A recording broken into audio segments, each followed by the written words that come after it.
Guys, আমার তরফ থেকে তোমাদের সবাইকে জানাই ঈদ মুবারক। তো চলো আজকের আমার বাবা দেখতেই পাচ্ছে সকাল সকাল ঘুম থেকে উঠে আমার বাবা পাঞ্জাবি পরে নামাজ পড়তে চলে গেল, আর এদিকে আমি ঘুম থেকে উঠে গেছি। ঘুম থেকে উঠেই দেখতে পাচ্ছ আমি এদিকে ছাদে চলে এসেছি বোনজিকে নিয়ে, সবাইকে নিয়ে। আর এদিকে আমার ছোটো বোন দেখো রেডি হয়ে গেছে, এদিকে আমি স্নান সেরে নিয়ে আমিও রেডি হয়ে গেছি। মা এদিকে মা দিদি রান্নাবান্না সব সারছে, আর আমাদের এই যন্ত্রটা জ্বালাবে বলে যন্ত্রটাকে নিয়ে ছাদে চলে এসেছি। আর এই দেখো যন্ত্রটা এদিকে নাচ করছে নতুন ড্রেস পরে। আর সত্যি কথা বলতে আজকে ঈদের দিন কে কী করছে অবশ্যই তোমরা জানাবে। আমি আজকে ঠিক করে ভিডিও করতে পারিনি, কারণ এই যে আমার দিদি মেয়ে যেটা আমার বোনজি, সে আমার ফোনটা নিয়েছিল, সেই কারণে মা কী কী রান্না করেছে না করেছে আমি কোনোটাই তোমাদের কাছে শেয়ার করতে পারলাম না। ওর কাছে ফোন থাকার কারণে সত্যি কথা বলতে এবার আমার অনেক কিছু ইচ্ছে ছিল তোমাদেরকে আমি সব কিছু শেয়ার করার, কিন্তু আমি শেয়ার করতে পারিনি। তো যাই হোক, বোনজির কাছে ফোন ছিল বলে আমি কিছুই করতে পারিনি। আর দেখো এদিকে আমি নিচে চলে এসেছি, নিচে এসে দেখি দিদি মা সব দেখি রান্না করছে, তো আমি দিদির হাতে হাতে একটু কাজে লাগলাম।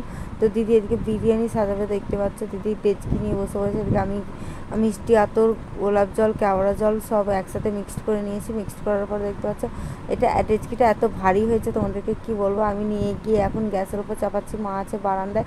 আর আমি নতুন ড্রেসটা দেখতে পাচ্ছি এটা আমি নিজে বানিয়েছি। তো কেমন হয়েছে নতুন ড্রেসটা তোমরা অবশ্যই জানাবে। আর এখন স্যার আর পিঙ্কুদি চলে আসবে, দেখতেই পাবে তোমাদেরকে, দেখতে পাচ্ছ এদিকে স্যার আর পিঙ্কুদি এসছে।